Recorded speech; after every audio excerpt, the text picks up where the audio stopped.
So we're going to do a few different psoas stretches. You can use any prop underneath your pelvis. So I'm going to show today with a yoga block. You could use a yoga block, a foam roller, or even a bolster, anything like that that's going to give your hips a little bit of height. And they all offer just different sensations in your body. So I do recommend kind of as you're doing these, switching it up now and then. So this exercise, I'm going to show using a wall. So I'm going to be resisting kind of my foot into the wall. So what I'm going to do is I'm going to place whatever prop I'm using. I'm going to use the block underneath my pelvis. And then I'm going to extend my left foot out into the wall. So I have to adjust it so I can get it just right. So I do want to feel I can get the whole contact of my foot into the wall. I don't want my leg to turn out. So I'm going to really work to top from the very top of the left thigh bone to turn it in. And then strongly pressing, so I'm really pushing into the wall. And this is how we're going to get the lengthening of the psoas as it attaches to your inner thigh of your leg. And we're reaching the leg out with internal rotation. And then I'm going to use my abdominals to kind of go up along the spine, the opposite way of the leg reaching. Now keep the contact of the left foot into the wall. Use your abdominals to stabilize, and then you're going to bring your right knee in towards your chest. You can take your hands around your shin or release your hands to the back of your knee. And you're going to start to hopefully get a little sensation here. It could be different for everybody, the amount of sensation. But we're just going to keep softening the right hip crease, drawing the right knee in towards our chest. And as we draw the right leg in, we're going to keep stretching that left leg out into the wall. Keeping the contact as much as you can with the whole part of your foot into the wall. And that's going to give you clues about if it's really tight in the psoas, if you're having a hard time, right, keeping your leg from turning out, or where you feel your foot into the wall. And so as we stay here, keep letting the right leg just release. Keep letting the left leg grow longer. And breathing into your left side as you lengthen.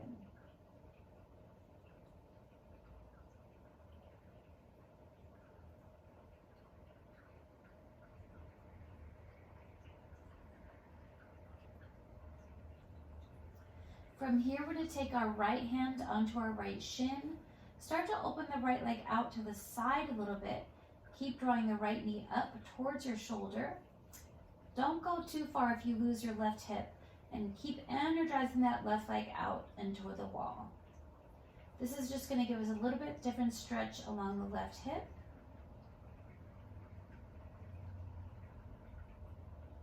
And then let's go ahead and bring this leg back into center. This time we're going to keep our right hand again behind our leg. Take now the left arm up to the ceiling.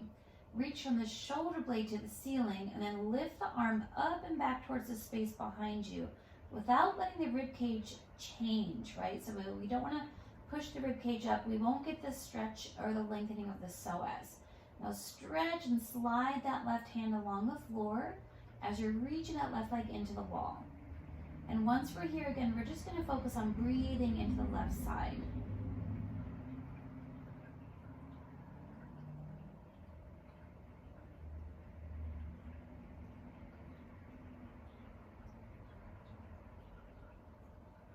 And then let's go ahead and release the arm.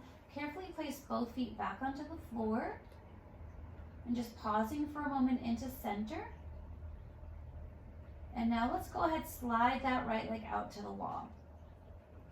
Make sure again your leg does not turn out, so you're turning in from the very top of the thigh bone. Really reach the leg, so you want your leg to be really active as if you were literally standing on the wall. And then once you get the leg active, start to activate the abdominals on that side, moving up and in. So you're going up the spine the opposite way of the right leg reaching into the wall. Once you can really feel you connect your foot into the wall, don't change anything as you draw your left leg in towards your chest.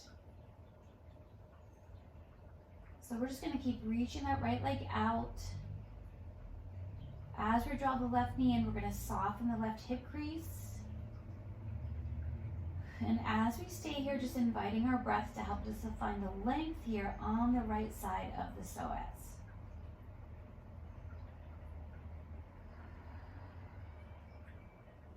Notice where your weight is on your right foot. If it wants to roll out to the outer edge, really try to get that weight towards the inner edge of your foot.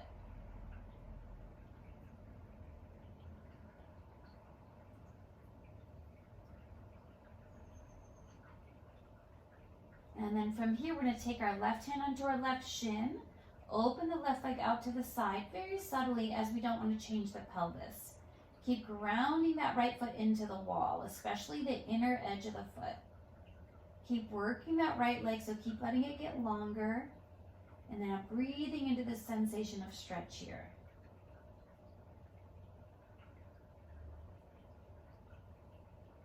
Let's bring the left knee back over the chest. Take now the left hand behind the leg. Right arm moves up to the ceiling, stretching from your shoulder blade to the ceiling, then circling the arm up and back towards the space behind you. And once you're there, you're going to slide that arm along the floor, increasing the stretch without letting the rib cage flare up. So let the ribs release towards the back of the body, and this will again increase the psoas stretch.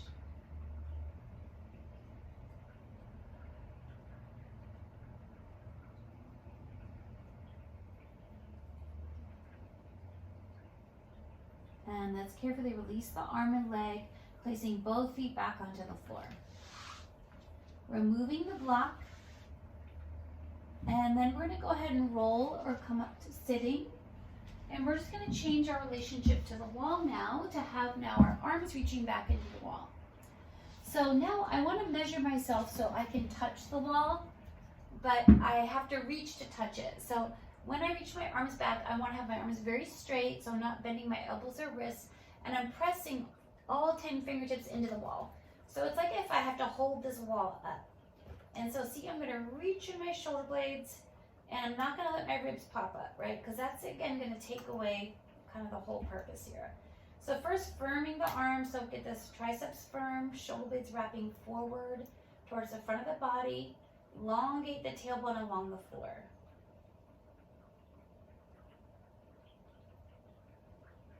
And then from here, we're going to press into the feet, start to slowly roll up into a bridge. So I'm going to slowly come up one vertebra at a time, coming up to the top of the shoulder blades. Once I'm there, I'm going to press the fingertips into the wall. Exhale, coming down one vertebra at a time.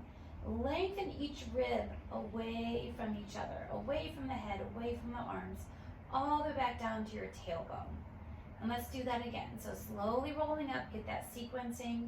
Peeling the back off one vertebra at a time, coming up to the top of the shoulder blades, press the arms back into the wall, and start to lengthen yourself back down.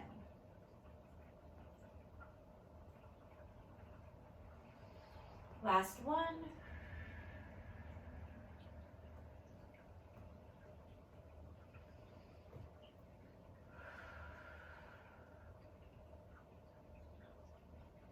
And go ahead and release the arms back down. And then from here, we're going to take that block or whatever prop we're using again, slide it underneath the pelvis again, so underneath the back of the pelvis. And then this time we're going to start with drawing the knee in first. So we're going to start to draw your right knee in first. If I feel like I'm going to fall off the block, I'm going to just move the block up a little higher. Draw that right leg in, and then I'm going to start to take the left leg up and then stretch the leg up to the ceiling. Press to the left ball of the foot, and then start to slowly reach this leg out across the room. So we're just coming to the stretch a little differently now. I'm going to reach that left leg out as much as I can, and then once I find the floor, I'm going to resist the heel into the floor. So really strongly press the heel into the floor. Watch out that your left leg does not turn out, so really turn the thigh in. Now we're going to keep the right hand around your shin or behind your knee. Take the left arm up to the ceiling, then circle the arm up and back, and once again pressing into the wall. So now we're just going to use again that resist up through the arm. Reach the arm and the shoulder blade up. Resist the left heel really strongly into the floor so you can get some work of the left hamstring. That's going to again help to find that thigh bone of the left dropping down in towards its socket and in towards the hamstring more.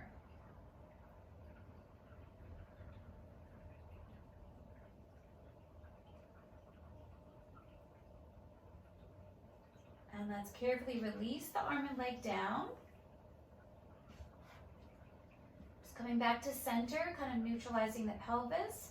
Let's go ahead, bring the left leg in now, hands around the shin or behind the leg. And then you're gonna bring your right leg up, stretch that leg up to the ceiling, press through the ball of the foot, and then start to slowly reach that leg out. So you're like casting out. Reach, reach, reach, reach, reach all the way down. And again, once you find the floor, really resist the floor. So the leg is staying active, but now we're really working on the resistance down, right, as well as out. And watch out for the leg turning out. So you keep turning it in, and then just allow the left leg to come in towards you. Let's take the right arm up towards the ceiling, reaching from the shoulder blade, and then reach that arm up and back towards the wall.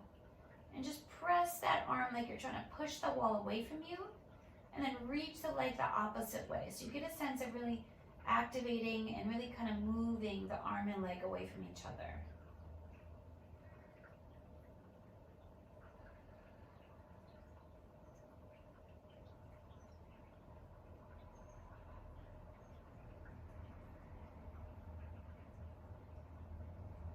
And let's go ahead, carefully release. Lower the arm and leg, removing the block.